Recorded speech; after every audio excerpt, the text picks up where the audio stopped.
Gayon na lamang ang pag-ibig ng Diyos sa ating lahat. John 3:16, ibinigay niya ang kanyang bugtong na anak upang ang sinumang sumampalataya sa kanya ay magkaroon ng buhay na walang hanggan. Ito ang buod ng pag-ibig ng Panginoon. 1 John chapter 4 verse 18. Walang kalakip na takot ang tunay na pag-ibig, sapagkat pinapawi ng pag-ibig ang anumang pagkatakot. Hindi paganap ang pag-ibig ng sino mang natatakot, sapagkat ang takot ay kaugnay ng parusa.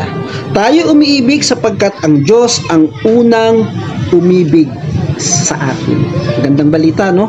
Ang Panginoong Diyos na lumikha ng langit, ng lupa, ng lahat ng bagay na nakikita at hindi nakikita, ang Diyos ang unang umibig sa atin. Kaya inaasahan niya rin, iibigin natin ang ating kapwa, iibigin natin ang mga taong hindi kaibig-ibig. Kasi tayo rin naman, hindi naman talaga tayo kaibig-ibig. Tayo ay makasalanan, tayo ay laging nagkakamali, laging nagkukulang, subalit nandyan ang pag-ibig ng Diyos sa lahat ng nagtitiwala, sa lahat ng nananalig sa Kanya. Iisip kasi natin na, kapag ginawa ko ito, baka abusuhin niya ako.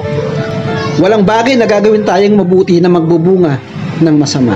Ito ay laging magbubunga ng mabuti.